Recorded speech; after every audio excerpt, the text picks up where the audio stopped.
Voilà, merci Bandeko Balandi à la télévision Desco TV. To sepeli mingi ko babino ebele liboso ya bitalelo na bino o ezali bongo émission Pesa Sango. Pesa Sango ya mokolo mwalelo tokoyamba Ndeko Levi Kalala. Ndeko Levi Kalala ye azali bongo secrétaire fédéral adjoint en charge ya budget na UDPS Tshisekedi Fédération de Matadi. Ilongo na ye tokoyoka sango nini oye ayeli biso. Kasi ngai nazali nga moko te. Pesa Sango ya lelo ezali page spéciale toko animé yango ensemble na ndeko na ngai Sephora Yombe ona ke iko pesa mbote ndeko Sephora. Mbote ndeko Abeille to sepeli mingi kozala na bino lisusu na mokolo ya lelo na Pesa Sango mokolo ya lelo. Merci. Ndeko Levi Kalala mbote na yo. Mbote papa Abeille. Ozali susu mutu ya représenter te epai ya baimboka bayi bazali kolanda biso. Pambate ozali habitué ya Desco Télévision to pe na émission Pesa Sango. Mingi bayebi yo déjà. Sango nini omemeli baimboka o mokolo mwalelo. Matondo mingi pona motuna tuningai et puis esengoli su makasi pona kozala libosa ba itando ike ya bandeko ba misala kolanda biso. Matondo mingi lisusu na Desco Télévision o epesa biso tango nyonso bakoki ya kolobela ba imboka o ba sepela kolanda penza maebisi ya solo soki na na Desco Télévision lelo ezali parce que nazali na basango ya kopesa ba téléspectateurs to population o bazana bosenga ya boyebi sango liboso na yango na lito meka mpe ko solo la bakabotali maponomi oyo euti ko salema na ba province à peu près 14 provinces na mboka na biso particulièrement à la Congo central pe tozala ki na maponomi salama ki mokolo ya vendredi et maintenant là nous allons préparer deuxième tour ya tikemi balé ba basili ko zwa ba point lolenge moko alors ndeto ko meka ko sola kota lolenge nyelekaki pe kota la lolenge ni ma ekoli salema mokolo lundi et wana ezali lisolo liboso na memeli ba téléspectateurs ya mi balé ezali Maïmatali, concrétisation ya mokonzi mboka Félix Antoine Tshisekedi Tshilombo oyo tango nyonso lekaka na ba télévision alobaka ete mokonzi mboka aza na volonté politique ya mokonzi mboka siko ezosenga mokonzi aza na bato oyo bazali na mitema malamu mpona kosunga ye bana kokokisa yango na yango tokobeta moke lisolo ya DGI mpona komeka kotala olenge nini DGI ezosala ba miracle lelo esalama nanu te. DGI, Direction Générale des Impôts, Ozali dirigé par Mwana Mboka Barnabé Mwakadi Mwamba, Ozali directeur général. Tu comprends l'isolo parce que miracle salami na DGI nan to monde ngote, ba na DGI Ozali DGI, tu comprends un peu ko sola pona koyeba tina nini DGI sali miracle lengi ona pona ko sunga mokonza mboka. Ne masolo na yenga. Matondo mingi ndeko Levi Kalala bana mboka na kanisa bosili kolanda masolo oyo ndeko na biso amemeli biso na mokolo mwalelo alors tokei na oyo ya yambo olobi ete maponami ezali kosalama na 14 provinces et na Congo central pe lokola nini ezali na kati ya maponami wana sango nini omemeli baimboka. Bon ngai sango na memeli baimboka ezali kobeta sete likolo ya vision ya mokonzi mboka. Je pense na ebandeli ba mingi bakanisa ke mokonzi mboka ba discours na ezali lokola ba makambo ya lokuta eza lokola toyebi ba politiciens oyo ba dirigeant ki mboka na biso kala bazali koloba alobi azoka na sima awana ezali se eza ate pona wana ali koloba nini mokonzi mboka tangu azwaki pouvoir discours ne ya liboso alobaki le peuple d'abord ali koloba nini bokonzi na maboko ya population. Donc, la population a lobby iyo nde yango ya kosala. La population a boy yepa kosala yango te. Na lobby moko pona nini? Tomona ki mbilinga ezalaki na ba province nyonso awa. Tomoni à peu près 14 provinces ezalaki dirigées par ba intérimaires. C'est parce qu'il y avait des problèmes. Alors ba problème wana esengaki kozwa solution. Mais personne ne croyait au chef de l'État. Ba tout nyonso balobaki o ba sengaki koloba. Non tokomona akozwa tie bato ya IDPS. Mais nyonso wana ezalaki parce que le chef de l'État a respecté Mobeko te. Mobeko lobi 30 jours après intérim et s'il il faut qu'il y ait une élection. Non. Mais tout ça lit plus de 6 mois. Bon, de quoi Abeille mais ozali koloba wana ngai na koloba te ke mokonzi ya mboka respecter délai wana te parce que avant bapronomie salama ezali na bapréalable bato ya français baloba eza na makambo oyo esengeli kobongisa mwa misolo po eleka malamu ezali mpe na makambo mosusu ya mike mike oyo peut-être ngai nayo toyebi yango te mais lokola azalaki na volonté politique ya kosala yango tomoni maponomi esalamaki mokolo ya vendredi bamisusu balobaki ke baélection ekozala te mokonzi ya mboka alingi anome bacommissaire po atya bato na ye ya idps bamisusu balobaki élection ekozala tokomona bamot d'ordre ekopesama kasi ntina na yango tokomeka kosolola lelo po toyebana kopanza nteke oyo esengeli na biso kopanza mot d'ordre mpe epesami parce que soki totali awa na congo central ezali na candidat moko elobami ete azali candidat ya mot d'ordre bon wana ezali makelele ya balabala ya balabala eza makelele ya wenze parce que esi elobami bisika nyonso na baradio na batelevizio ke oyo candidat ya union sacrée ndeko abeyi tolanda bato ya lokuta te régime ya président Félix Antoine Tshisekedi Tshilombo ezali régime ya bosolo ezali régime ozotika moto nyonso aloba parce que à l'époque ezalaki mwa pasi omona moto aleki na télévision aleki alobi bozoba batiki ye mais lelo ekomi moto azokamata fingi alobi babétise batiki ye mpe il est calme aza inquiété te nalobi bongo mpona nini mokonzi ya mboka alobaki le peuple d'abord yango badepute bavotaki n'est-ce pas population epesaki bango mandat ya kokende korepresente bango et puis wapi esika boyoki ke badepute bakangai bango na ndako moko boye babotoli bango batelefone badikte bango kombo ya candidat moko bakende koelire ye nulle part dans toyokaki ke badepute bazalaki na même ligne babengisaki bango na même ligne mais moto aza na preuve ya même ligne wana qu'il vient abrandir yango na télévision pour que bato nyonso bandima yango non moi je suis en train de parler je confirme oyo nga nayebi puisque tokokoya koloba babétise te na télévision awa nous venons dire des mensonges mpona kosepelisa bato bamonake tolobaka pour moi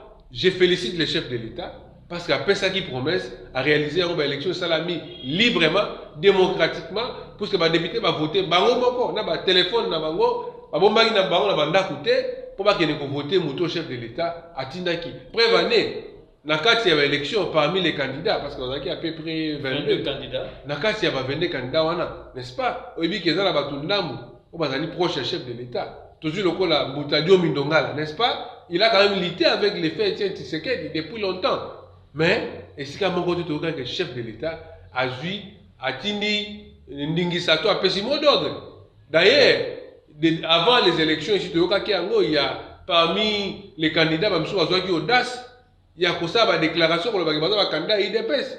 Heureusement que le président fédéral Yamata Diaza vigilant a salaki message a démenti pour éclairer l'opinion. Donc, la ligne kolobake élection salami na volonté à chef de l'État parce qu'il y a eu kaka peuple na. Donc, population qui na bossé na élection, to moni pe ma pronomie ça. UDPS na ba élection oyo candidat na yezali nani?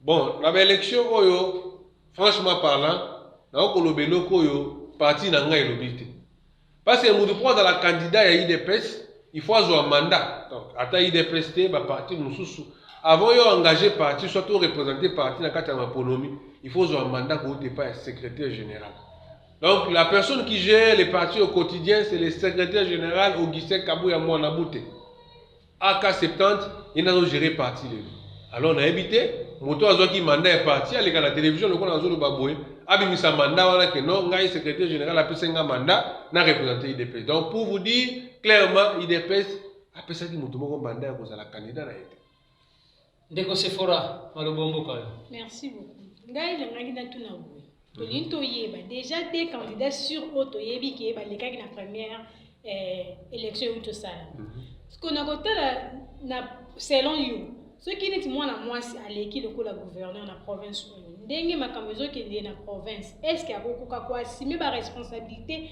ndenge esengeli vraiment ngai nazali parmi bato oyo batelemelaka marginalisation ya bandeko basi parce que soki lelo ndeko mwasi azwi makoki ya koleka na nzela ya badepute po ete bango nde bakotranche situation wana mokolo ya lundi soki azwi makoki ya koleka nga nakopesa ye chance puisque tokendaka bakelasi tomonaka tozotanga esika mona bandeko basi tokendaka misala tozosala misala esika mona bandeko mibali ni bandeko basi esika moko te basala kelasi babi awa eza kaka basi peut-être na bacouvent mpona peut-être pour des raisons il y a organisation na bango tout le monde a bandeko ya catholique basala ba lycée tout ça collège mais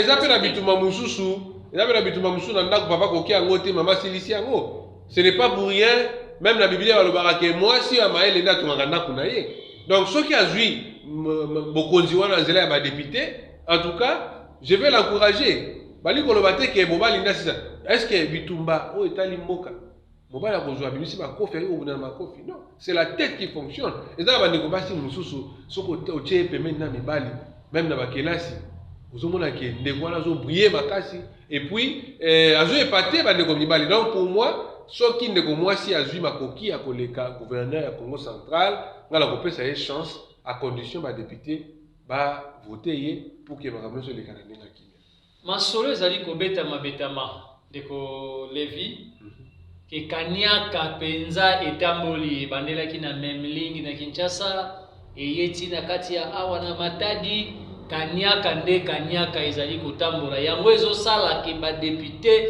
bazoye basusu te moyeba voter librement ezali te makanisi na bino ezali nini kati na likambo wana bon likambo ya kaniaka wana je pense vision IDPS soki ezalaki ke toza na état moko démocratique te à mon humble avis makonomi esengelaki esalama epai ya population nde azali vraiment maître suprême ya matali makonomi soki badéputé lelo bazwi courage si réellement bakaniaka wana ezwamaki ya oke kozwa bambongo kozwa je ne sais pas moi bamituka c'est parce que population oyo azocontinue kosouffrir apesaki bango chance et puis azwi bango lokola balobeli mais soki babongoli mission na bango ya kibolobeli bakomi baméchant bakomi plus que basorcier mpona oke kosenrichir na sillon ya population moi je vous dis qu'ils vont payer.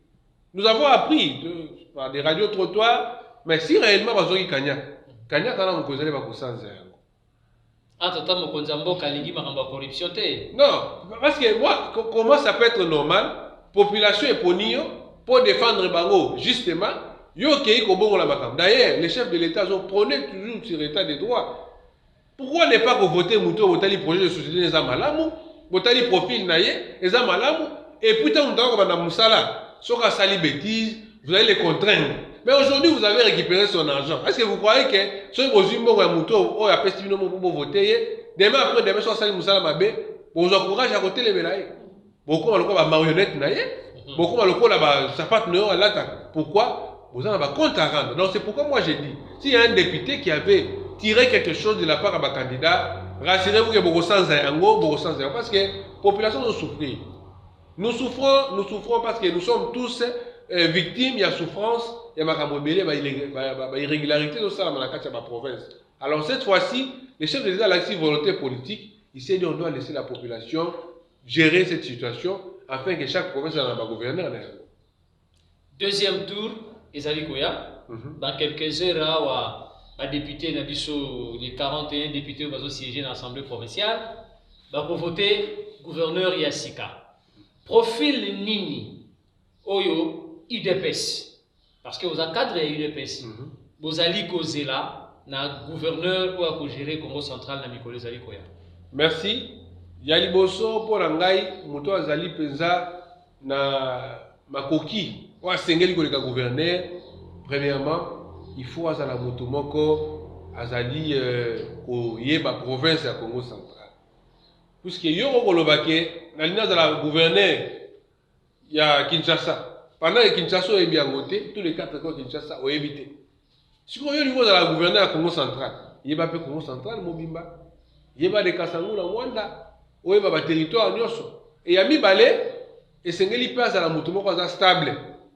Tout le monde va conzembele, Azali va conzer à la Matadi, mais il ne vit pas à Matadi. Tout le monde a un ministre Moussous, ministre provincial, mais Azal anda na Kinshasa na Matadi te. Ba conzembele tout le monde Azali va conzer à Matadi awa. Mais bon, en tout cas, Allah la maternité. Alors, ils appellent stabilité. Et puis, Mouto a séné que la gouverneure de la Congo centrale. Et ça, Mouto a éco bandavi sikate. Et ça, Batou Moussou. A éco la Moussala. A éco la Moussala. Et puis, Azan anda koute.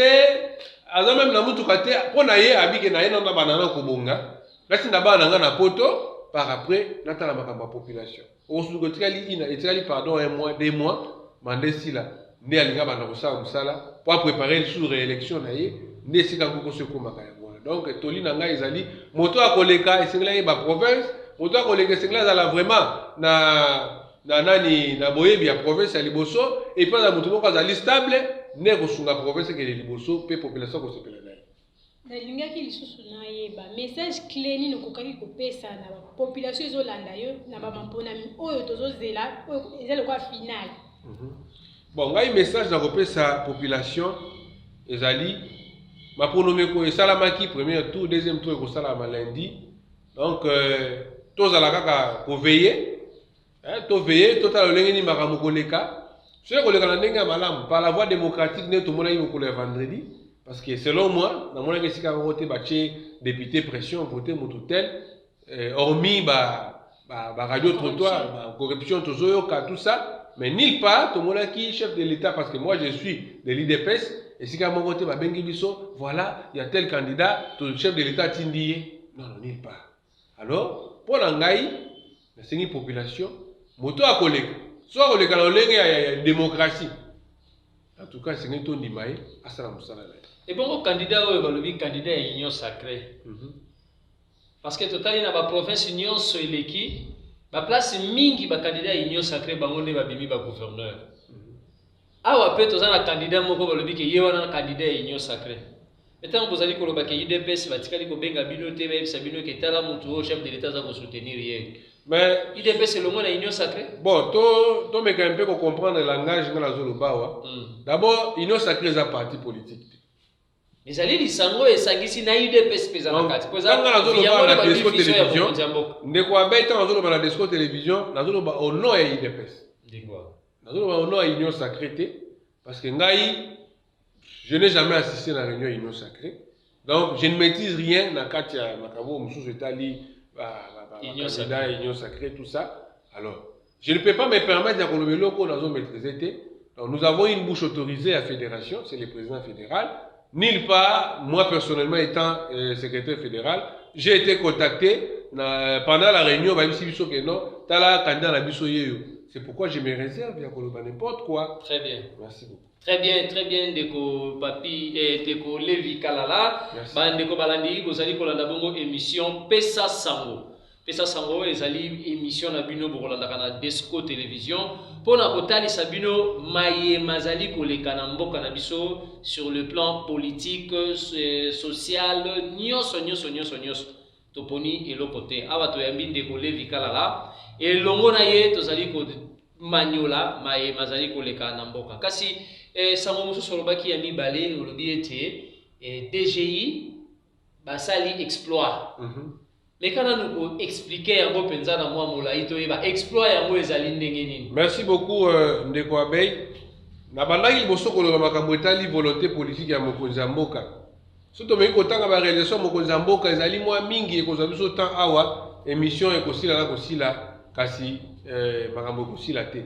Nani koloba nini mokonzi ya mboka mpona ye alingi kobongisa social ya population na ye.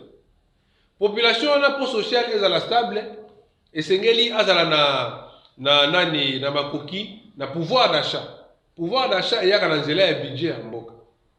Or po budget ya mboka emona na penza pesa na musala na yango ezali beaucoup plus musala ya ba régie financière esengeli kosala. Tango na kitaki na likambo etali DGI na mikoloba DGI esali miracle oyo na sala te. Or DGI yango échanger te. Ba contribuable va changer te. DGI ezaka toujours ko demeurer DGI. Et là on est sali que DGI est changé à cause ya batu oyo mokonzi mboka pesa confiance basala musala esengeli yango to moni le DGI sala ba miracle. Miracle nini? Miracle za nini? Depuis DGI c'est la toute première fois DGI et ça la dépassement de l'assignation à plus de 200%. C'est-à-dire donc tozani appelle ça sango. Bato ba kolanda biso baza ya ba rang social nyonso do ba classe nyonso. Mais kana nuko kita penza même moi no ya koteka kanguba na point à comprendre. De quoi ben? C'est dans le dépassement des assignations. Mais ça la ba maman mususu abeli mutu et puis si est fier. Bon, de quoi ben? To kolobaka parce que dans bosenga population à comprendre maïtoyi ko expliquer bango na nzela émission ya pesa sango tant dans ba signation gouvernement tombula matadi na basanza nyonso apesaka motuya ya misolo oyo ba entreprise ya l'état to ba compagnie ya l'état basengeli ko kongola po epesunga gouvernement sala musala na ye kasi pona mbula oyo misolo o gouvernement sengaki DGI a kongola DGI asali yango multiplié par 200%. Au lieu de ça, 100%, ça lit 200%. Fallait à Congola combien? Donc, motu il fallait Congola mutu pensezo qui m'a mais oh na ebi. Oh to sali ezali plus de 1,5 milliard de dollars au DGI ça. Wana na trimestre mobimba to na. Wana ezali kaka na 100 ya avril. Donc mois d'avril 4. Na mois d'avril déjà sali 1,5 milliard de dollars. O atika na ko sala te. Ne kwa bay. DGI ezali entreprise munene oyo esengeli ko accompagner chef de l'état. Kasi bambulo eleka ezalaki pasi. Misole kotaka bandaka na bana kugena na ba poche ya bato. Mais lelo na nzela ya mwana mboka banabe mwaka di mwamba. Lelo kimia to ordre compte na DGI. Misole ekoti ce n'est pas parce que ba tracasser ba contribuable, mais ezalaki misole bana kugena ba poche ya bato. Pona ni misole wana ekomi kokota lelo à cause expertise ya boyebi ya mwana mboka banabe mwakadi basi ko créer système wazo benga ISIS wana ezali ko contrôler misolo nyonso oza ko kota na DGI na mboka mobimba tango awa na matali ndeko moko akia verser 1 million de francs congolais na banque kuna na Kinshasa ba moni yango na matali atomoni yango na bo ba moni yango kasi bandeko bana ko gérer kala ba créer biloko wana te po ba yeba ki misolo ezalaki nde ya bango bati na bana wana ba mikili ya poto baso ba immeuble na ba États-Unis basa na n'importe quoi kasi mwana mboka bana me mwakadi tango ya ye asili kokotisa ordre na kati ya DGI ne ngoto ko mona ba miracle oyo koti na kati ya mais biso toyoki que quelque part ba sujetti bazolela esika afutaka 30,000 et komi $30 esika afutaka 10,000 et komi $10 yango te mtesali ete mbongo yeko komata bele na DGI bon ba sujetti ba kolela na ebité bon parce que ceux qui a sujetti moko za na ka ndenge wana ba bureau ya DGI moi je suis en train de parler en qualité ya secrétaire fédéral et c'est ngina bango kende komona ba konzi ya DGI pour la proposer problème na bango parce que impôt ngai awa ba kolela bon ngai na ekolobela beaucoup plus ba réalisation mokonzi ya mboka nde yango moni na koti kopesa ndakisa ya bande kwa DGI beaucoup plus les DG banabe mwakadi mwamba lolenge ali ko encourager to ko soutenir vision chef de l'état na nzela ya ba dépassement ya ba assignation parce que ya ba assignation les ali ko permettre budget moko na biso matale to comme na plus de 11 millions à l'époque to kana 4 millions 5 millions mais lelo to comme na plus de 11 milliards de dollars oyo mboka na biso zalaka na yango te yango na kolobela beaucoup plus ba réalisation mokonza mboka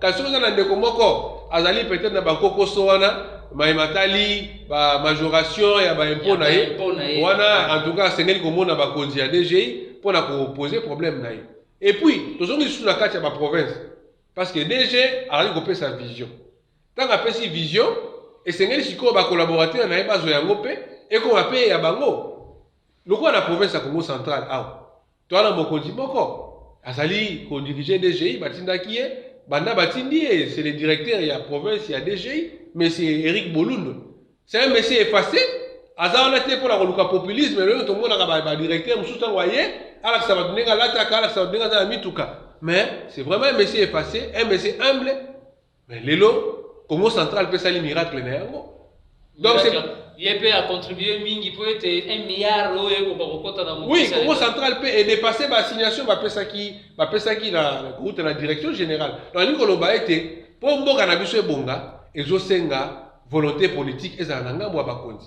to soki wana teza na structure mo na kati ya DGI babengaka CDI ozali diriger pa ya mwana mboka papier ya Rombiolo basili ko dépasser ba assignation parce que na kati ya mokanda oyo eutaki na direction générale basengaki bakokisa misolo motu ya 1,819,703 francs congolais nde sengaki na bongo kokisa mais miracle sala misu na ngambo ya CDI po ete moto ali ko diriger CDI matadi mosali na nzambe à soutenir vision à chef de l'État dans pour maximiser recettes. Basali au lieu de kosala 1 million 819 000 wana utu koloba awa. Bango basali 3 millions 60 000 francs congolais. Wana kaka pona Matadi. Na CDI Matadi. CDI Matadi, c'est-à-dire ville ya Matadi. Oui oui. Donc eli koloba ke mokonzi mboka za na bosenga kozana batoyo. Bazana bitea malamu pe bazali kobanga Nzambe. Ndeko wana nazoloba ndeko papi biolo. Azali ndeko aumélité asali y a pas 8 mois passés à na kati ya CDI Matadi, mais à cause de la volonté politique, à cause de soutenir vision chef de l'État pour soutenir directeur général, avec pour ça la kimia. Ne vous en faites pas, makamo lobby a tracasserie ba contribuable.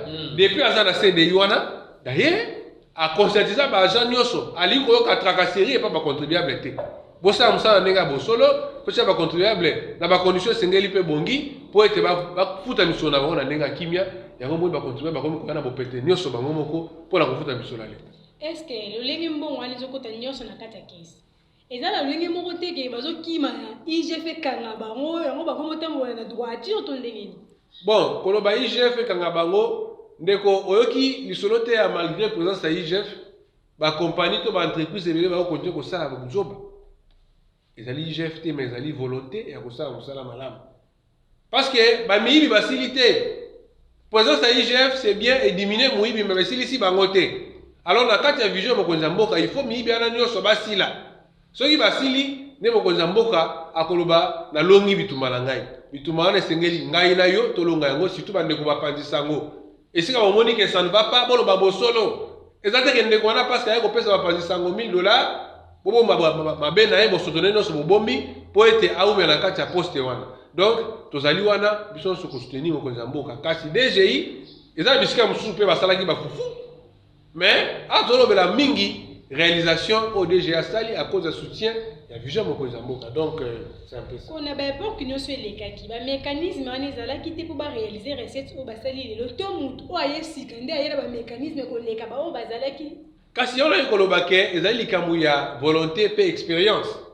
Ezali ba misusu ba uti ko kamba DGI ndeko na ngai ce sont des méchants. Ceux qui IGF ezalaki penza ko sala musala nango kala ndenge zo sala lelo bazo mériter ba prison. Là tu koloba lisolo ya ISIS awa ezali système moko et bimi na vision ya directeur général Barnabé Mwakadi Mwamba ne a créé yango pour la contrôler misolo nyonso zokota bisika nyonso kala système wana ezalaki te ba contrôler ba futi ba konjoa mitema mabe ba dongolombeso ba ke na sima ndeko pesa na misolo wana ba pesi allez ba misi siko ya signation lokuta mais lelo pona koyiba moyen ezali susu te.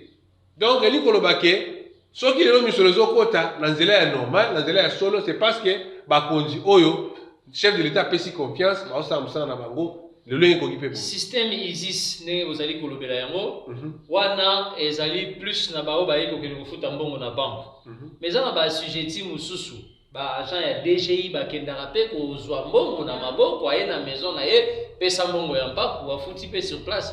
Bon, voilà, dans le koloba awa ngana zali mukongoli ngana zali secrétaire fédéral ya IDPS. Ceux qui posent na cas lokola ba maîtrise ya makambo ya DGI. Bien qu'il y a pas si pe zali batango ba ndinga makapenza ko fongolela biso ba porte te. Boko kende kuna po boluka boza ba information mingi bazala penza ouverte ya kofongola. Bon, ngai en tout cas la yoza na maîtrise ya makambo ko sunga ba yimo. Na ko sepela penza soki mituna penza mingi ya kotuna ya mozino bakasi o etali DGI. En tout cas, bakonzi ya DGI bazali bakoyano la penza maimatali misolo wala mais biso tolana ba itando ike tozomona olenge publicité zo le katango nyonso oyo salamaki na direction générale pour na ko conscientiser ba contribuable que misolo ya l'état va pesa na maboko ya motote kende ko futa na banque atanga imoko lelo so na za impôt ya ko futa ya boutique to na fongoli entreprise na ngai na ko pesa na maboko ya motote. Donc il y a une banque au DGI et au l'État bongisa la kofuta misolo nga pona za na preuve de paiement na ngai. Donc merci ndeko Levi Kalala bandeko balandi wana tozali kolanda exploit au DGI basali ndeko Levi Kalala wazali bongo moko ya ba cadre IDPS aye kotalisa na biso ete ezali bongo na tina ya volonté politique ya mokonzi mboka nde DGI basali exploit. Levi Kalala population ba yoki 1,5 milliard. 1,5 milliard. 1,5 milliard, oui, 1,5 milliard. oyo ekoti na mois d'avril kasi ti lelo soda mbongo bakofuta ye ezokoka kosangisa le début de mois te molakisi enseignant mbongo bazofuta ye ezokoka kokangisa le début du mois te nini tokoloba kaka na mbongo oyo parce que soki totali même tozongi na Congo central na kati ya province na biso Congo central na mois de février si je ne m'abuse pas ezalaki na mosolo DGRKC bakotisaki bakumisaki yango ezalaki mosolo ya mingi koleka mais impact nango sur terrain monani te est-ce que na oyo penza impact nango sur terrain nini oyo bana mboka bakomona mais ngai nayebisaka bato ntango nyonso biso na leta tozela te ke leta ya banokabola ndako na ndako azwi akaboli 1000 fois na ndako nyonso biso na leta ezali kopermettre leta aappliquer politique na ye parce que l'État a un projet ebele, le gouvernement a un projet ebele, ou esengeli a concrétiser parce que à la fin du mandat, esengeli mokonzi mboka a rendre compte na population na ye. Entre autres, bandeko wa bunda bituma na este kuna. À chaque fois il faut ba munitions kende, à chaque fois il faut consommer la bango, ba munitions, il faut occuper ba ration na bango. En dehors de ça, les appels à fonctionnaires à l'État, ba na bosenga ko futama. En dehors de ça, moule ko beta rejoindre salami quelque part, o ezalaki na kati ya mabongisi ya gouvernement te, gouvernement ko yeko ko décaisser na kati ya misolo wana pona ko boma érosion wana. To ko mona boyelelo likambo salami na mboka, lelo peut-être tokozwa situation moko ya lokwa to sala to mona ki nini volcan tomboka ki na est ya mboka na biso. To mona le gouvernement se mobilisaki pour la koluka ko déplacer ba fond wana ezalaka déjà il faut pas quelque part on eza ba fond moko ya ba risque catastrophe ezali pour la kotalisa que na kati ya budget ya gouvernement eza pe na ba imprévu ezalaka donc par là je voulais dire quoi misolo wana ekoti sûrement c'est vérifiable eza na kati ya caisse ya l'état alors makambo tali siko organisation à chaque ministère oizo dépendre na ministre ozali kokamba ministère lokolo lobi ministère renseignement soki eza na baka litigé oyo bazali payer tout ça eza ministre balaki mais ezobima kaka te ezomona kaka te eza ministre renseignement elongo na ministre ya budget nde basengi kosala mosala wana soki eza na bafonctionnaire peut-être ya division ya mine pardon ya ministère ya mine ou je ne sais pas moi quoi donc baministre na bango nde esengeli kosala mosala kopesa rapport comme il se doit pour bameka pour résoudre les problèmes ya bapersonnel ministre oyebisaki biso ki bazali ba warrior ba guerrier mais réalisation ezomona te sur terrain mais mikolo oti koleka boyoki te na enseignement baoti koengage ba NI et pas ndeko toni mwaba déjà na mois d'avril on va toucher mboka na mois d'avril c'est futami mais bango basio non mois d'avril futami te à peine tout dans mois de mai donc mais qu'est-ce que déjà avril mois de mai futamaka na mois d'avril futamaka na mai donc ils seront payés ne vous inquiétez pas ils seront NI base la présidence salaire bah déjà aligné la listing bah ko futama parce que dans zone bayango avec précision ce qui na lo baboye c'est parce que j'étais à la source dans la zone insister ko lo ba ke ba NI soyo ba koti ba na listing ils seront payés kasi bana mboka balobi ete kitunga ya mama ezokoka kaka kosepelisa bato te tata levi malgré réalisation exploit c'est ce qui DGI a sali exploit toyebi te côté ya DGRAD toyebi te côté ya ba régie financière mususu bakotisi boni au FIDA tout et tout toyebi te bakotisi boni mais kitunga ya mama pasi kaka saki ya farine lelo ekomi plus de $50 et tozu côté ya ciment et mati biloko nyonso epumbwe changer batalo entre temps DGI azali kokotisa mission lebele na kesi ya l'état ne vous en faites pas de Guabey ceux qui dépêchent tout ça qui est fort au bundaki les lots accéder na pouvoir ça qui pour régler social et la population alors population là nous ne sommes pas ignorants que va ko demeurer la souffrance entre kolongola on est tant ngana to kozwa conscience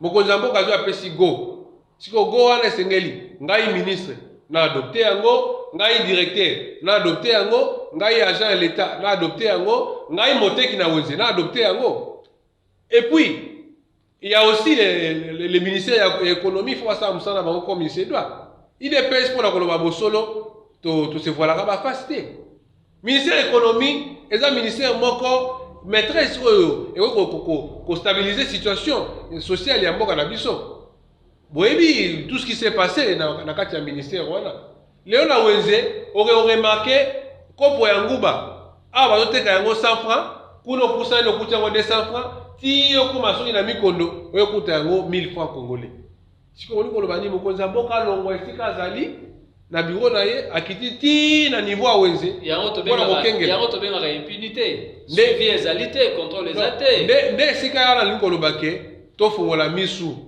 IDPS étoile na système ya lisu likola lisu régime ya kala ezalaki toko oyo koloba bosolo boye baye koluko na ndako na butu babomio régime ba intouchable c'est leki ndeko abeille tesa mama nyonso na wenze mama ozoteka teka na bosolo ndeko ozoteka lipa na bosolo ndeko oyo ozoteka na yebi te ozosala na cabine teka unité na bosolo okende kosomba 100 unité esika mosusu okuti oteka yango 2500 esika mosusu 2100 donc tout ça ezali mosala ya ministère ya économie esengeli aveiller sur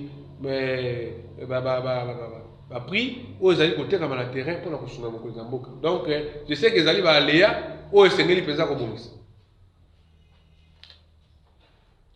Voilà, bandeko balandi tozali bongo na émission Pesa Sango tozali kolanda ndeko papier ndeko Levi Kalala na pesi papi Levi mbote Levi Kalala papi Levi yango eza kobima bima mingi na monoko na ngai papa tolobeli exploit ya DGI tobeteli bango maboko to encourager bango kasi bientôt 2023 UDPS akoloba nini na population peut-être pas pour kopesa lisusu Félix Tshisekedi deuxième mandat. Merci beaucoup ndeko Abeille. IDPS bilan na yango ezali positif. Na nini par exemple? Pesa biso ba exemple moko. Exemple moko eza mwa malamu. Exemple moko ya kopesa ezali avant IDPS eza na pouvoir. So ya Jekamine ezalaki wapi? Jekamine oyo toyebi Jekamine, je sais que ozali doyen na kati ya mboka na biso. Mais lelo Jekamine c'est un exercice. IDPS avait un pouvoir. Quand bien même que gratuité enseignement, ils allaient dans la carte de la constitution de la vie. Ils allaient appliquer. Mais les gratuité enseignement, ils allaient appliquer. Papa, on y a dit IDPS. Zélanan, tiens nous virgule. La conséquence c'est la gratuité enseignement. Vous voyez bien les Européens ça n'a pas. Parce que tozali awa na ville ya Matadi lelo oyo bana ba école mususu baza ko senga bana ba pesa 5000 francs pour enseignement à distance. Nyoso wana ezali na kati ya conséquence. Mais so ba école wana ezali en tout cas il faut dénoncer yango. Mais la signature ya ministre wana tozo ko na province ya Congo central par exemple. Signature ya ministre contre-signée par le gouverneur. Arrêtez vos bimebima pour la makambandengo. Bon, d'ailleurs, c'est une information où il va permettre de mes cocottes à Mozindo à vérifier parce que c'est vraiment une information. C'est comme si enseignement, et logo total il y a enseignement gratuité et côté si vous avez moins mingi. Non, le côté vous avez pas mususu enseignant batangi na bango baba ezali l'école mais atangi cité. Non, parce que ngana sera toujours population et c'est ngento fungola misu. Ce n'est pas pour rien les lots mokonza mboka azwaki décision ba parents ba futa sous minerval te l'état a eu charge wana tant que l'état zobimisa mbongo na pas futa ba enseignant combien d'enseignants peut quitter chez lui à la maison on veut pas na ndako aye azopesa bana coûter s'il y a des cas pareils ba parents venez dénoncer bolo ba yango mingi soko ke ya lobiki nga n'est-ce pas boyoka kiti ba préfet oyo ba sazada ko senga bana ba mbongo ba tena fête ko senga bana ba mbongo examen d'état ba ka suspendu ba révoquer bango. Pourquoi? À cause il y a ma bêtise. Donc par là, je voulais dire que tout faut la mise sur population. C'est le gouvernement qui prend en charge l'enseignant les lots.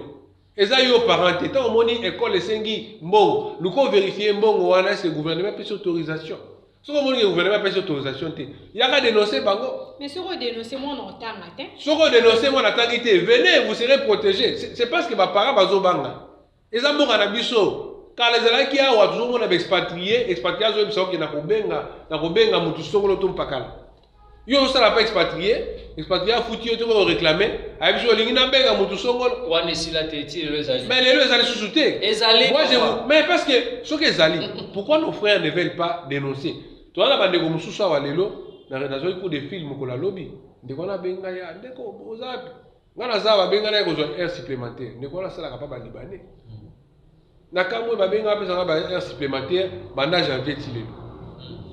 Donc il y a mibeko allez appliquer population to fongola misu to sunga chef de l'état to accompagner to mona ke makamisi ko koma malamu na kati ya donc c'est juste population ni mdaza ignorant population za ignorant parce que population sengeli za na boyebi on na senga ba konzi sango bo sengi ko aider pe ba konzi mboka tangu bomoni mokonzi mboka pesi soit mibeko moko bimi sengi ko vulgariser yango lokola makambo ba vente ya ba syllabus na ba institut supérieur c'était supprimé mais ça na ba institut mususu ti lelo bazokopeka tozoyoka ngo mais on est en train de chercher ma preuve intimider ba étudiants bana bazoya kofunda te alors soki boya kofunda te comment tokende ko dénoncer to tokende ko interpeller bato wana donc nani koloba ke population to yamba mibeko ya chef de l'état to appliquer yango likolo ya vigilance na biso to continuer na nini oyo IDPS a représenter la population pour na kopesa chef de l'état confiance na 2023 kasi maina oui obandaki kolobela gratuité enseignement ngande moto na kataki yo pona kocha mwa mungu na likambo oyo epesaka ngai pasi oyo ya enseignement à distance wana fo bana bafutela mo ba 5000 toko bana biso ba na ba likambo ya gratuité enseignement na bakisi makambo mususu etali tolobeli jekamine tolobeli makambo ya jekamine enseignement tolobeli makambo ya gratuité enseignement na yeko ba su makambo ya ba syllabus est-ce que le bozo ka su ba syllabus officiellement ezoteka bana ba université eteka mate moi je me dis peut-être bana bango moka moni ke nazala ngamba elete na kenda ko te pona corrompre indirectement assistant et sengeli na somba syllabus pona ko wana na volonté na yemo ozomona ke ce sont des histoires il faut que telemela donc s'il faut faire un bilan à chef de l'état. Moi, je vous dis, dans 3 ans à Sali, son bilan est positif. Vous êtes sûr? Je vous dis, son bilan est positif par rapport à nombre des années à Sali. Les autres ont fait 18 ans, M. Sali a 32 ans, mais lui n'a fait que 3 ans. Attends, on a 3 ans comparé, na moi le sabi maminou, aibi mabena malab. La politique est allée moi la Muntu pas koki ko ça 5 ans, mais muntu sali 3 ans, sali ya malamu ko le ka muntu sali 5 ans. Moutao kosala 3 ans. Kosala 5 ans na kibokonzi. Mais oyena si masali ka 3 ans, ko ça peut exclure ma casse ko le ka sali 5 ans. Siko je vous dis, mabeni no mokonzi mboka sali depuis azana pouvoir wana. Parce que tolobi te population mokonzi mboka sali mabe. Mais tolobi nini oyo mokonzi mboka ko lakisa na population, pour population akoka kopesa ye lisusu confiance na 2023. Ce qui tozui toye kaka na kati ya Congo central. Jusque-là, Tanzela moko ya dessert agricole et salamité. Mais Ndekwabe, est-ce que vous croyez que Mokozambo Kazaka wana pour la province moko tozala pour la province? Tozu exemple ya province moko parce que la province union sezali yaye. Mais chaque province est pas à Kotuna et pas na biso sali la biso ni. Et maintenant que ça la tata osana basi misatu okipaka mwasi moko bana ya basi wana muso okipaka bango te. Bref année, donc il est malembe. Pourquoi on est en train d'électrifier la cité côtière de Mwanda?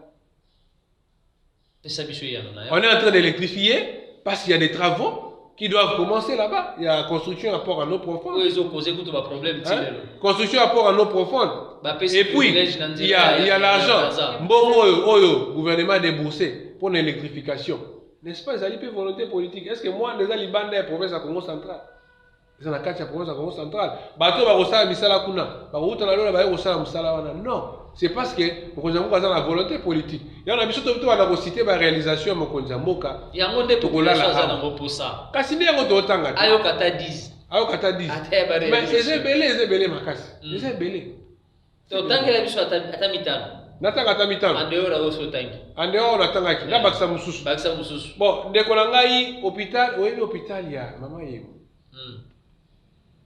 Oyeba so na ngone ko baki. E komi ndenge ni lelo. Tena tuni soki oyebi ndenge komaka. Te yango to tuni e komi ndenge ni. Mais fais un tour à Kinshasa, vous serez étonné. Zando yango wana ti lelo bana bana misali sila raté. Vous allez étonner. C'est pourquoi on a zone va tant on obétit sur la Zando wana. La zone biso que le chef de l'État n'est pas un magicien. Le système, il y a gestion en boka na biso ezali pouvoir moko décentralisé. Kinshasa, ils ont un gouverneur na yango. Oyo esengela décanter makamazano, ce n'est pas le chef de l'État qui doit décanter la situation à Zando. S'il y a des couacs dans le problème à Zando, il y a un gouverneur. Donc même ici à la province du Congo central, s'il y a une situation oh Salamiawa, Yamalamute. Ce n'est pas les présidents de la République. Mais seulement, les Camerounais, ils ont lié le président de la République. Pourquoi? Le gouverneur est en train de représenter valablement les présidents dans la province. Il y a une population. Et surtout que le président a un discours, une conférence des gouverneurs. Alors, il faut évaluer le gouverneur chaque 3 mois. Oui, il y a une population. Et c'est ce qu'ils ont réveillé. Tant pour voter les députés. Parce que le gouverneur passe à Moussa Malam. Et c'est là qu'il a inquiété et pas les députés. Si le gouverneur a comme ça, les députés, il a à poche. Est-ce que ce gouverneur-là aura vraiment les soucis au sein de un impact visible pour le bien-être de la population? Non. Parce que s'il faut inquiéter le gouverneur, ce n'est pas le président de la République. Là, il sera à la compte, il y a la constitution. Donc le gouverneur doit être inquiété par les députés. On va voter qui va faire un mandat. Mais les députés faibles.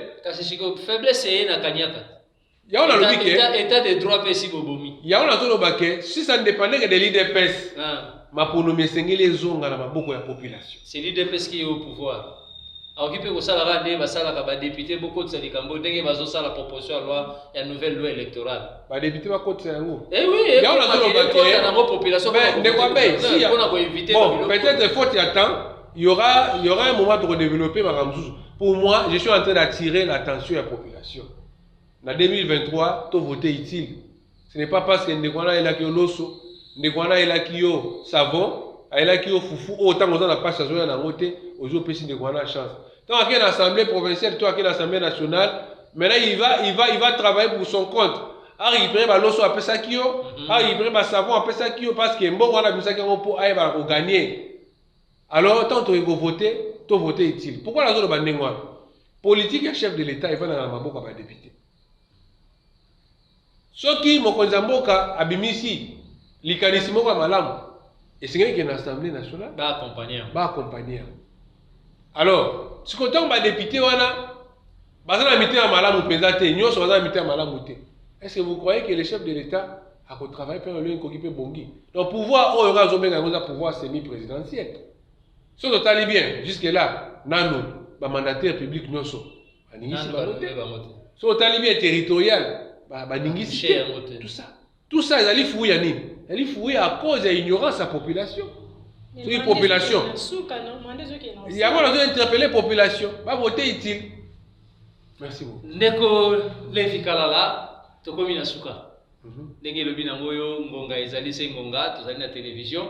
Makambo ya koloba ezali ebele bayimboka o bazali nango posa ya kolanda ezali mbala liboso te ezali pe mbala ya suka te poko koleka na émission na biso pesa sango kasi liloba nini ya suka conclusion na ba point nyonso lobeli élection ya gouverneur na Congo central exploit ya DGI peut toucher moi mukema pona miroyo koya na 2023 moi liloba ya muke epai ya bayimboka liloba ya suka pona lelo ezali que c'est la population, donc on est dans la vigilance, surtout pour la économie, pour ça la province, pour la deuxième tour, il y a l'élection du gouverneur, tout est vraiment vigilant, tout est là, la députée Moussa na Mamba Kosala, ce que l'équipe malade, tu peux mettre beaucoup, ce que l'équipe m'a bé, tu peux dénoncer en gros pour la Kosenga, Bakonzi, pour la Kamamboka, base de solution. Mais nous espérons qu'il y ait des camarades. Pour la matériel exploit la DGI, nous avons encouragé, ça l'union sur la DGI. Parce que les bandes est directeur général, ils appellent un directeur, ils appellent un agent, on va savoir que Moussala n'a pas un mot qui a terrain pour sensibiliser les contribuables. En tout cas, la félicité Bango, on les a dit que soutien mon président de la République. À la place, on tient à la télévision, il y a quand même que non, il a soutenu le chef de l'État, mais exercice sur la sali, il soutient mon chef de l'État. La paix, c'est sous ma tonne, il n'y a pas un Mokonzi, il y a DGI. Tout le monde qui va DGO et les gens qui kalawana au moins na moment etali ba engagement ba kozo ba commence wati na ba WhatsApp et awa bati bo monika ba ba ko ça na ba DGI wana mais mokonzi ya DGI les pasteurs Barnabé Mwakadi mais quand même ko résoudre situation ya bato ba umeli kala ko ça na bango alobi ke na ke malemba ata ko moya ko si sanyo sozalité mais na la sa volonté wana tout le monde en tout cas tu peux le monde mingi et t'as dit que ça mosala nzambe ya solo parce que ça na ba pasteur na ba passe-temps C'est vraiment un pasteur que je respecte beaucoup. Zamba Pamoula, et le collaborateur, surtout le directeur provincial PADG Awa, Mwana Mboka, Eric Boulundwe, pour la Moussala Malamu, Baïnyoso, Ndeko Biolo, Papi, Zamba Pamoula Bango. Alors pour le Makamotali, ma pronomie 2023, na sengi sous vigilance à la population, tout voter pour la losoté, pour la poloté, tout voter pour la tout moment ya Mboka na biso. Matondo mingi ndeko Levi Kalala ba ndeko balandi to sepeli ko yeba bino biike liboso ya bitando ike na bino ezalaki na émission Pesa Samo nakanisa maye ndeko Levi Kalala lobi pona DGI to koluka mwana mboka Eric Boulundwe po azali bongo DP ya DGI Congo Central po ete tokoka kozwa ba elema ya mingi ko yeba ni effort o bango basali pour que bako kosala ba réalisation ya makasi boy elongo na Sephora Yombe to sepeli mingi to pesi bino merci na sima ya ba camera ezalaki bongo wa biso ndeko Debrin Mazela pe kuna na ngambo ya talatala to zwaki lisungi ya ndeko Patrick merci na ndeko Alliance Panzu Panzu o azali bongo DPAI awa na Desco Télévision na mosala monene wazali kosala pe na espace oyo asili kopesa na baimboka po ete boko kakolanda sango ya mayima zali koleka na mboka na biso République démocratique du Congo. Totombeli bino rendez-vous na numéro mususu ya sika. Botika na malamu epai na bino. Tosengi kimia après élection ya gouverneur ya Congo Central. Oyo nyonso akobima to yamba ye comme gouverneur. Kimia o mabota mabina. Merci.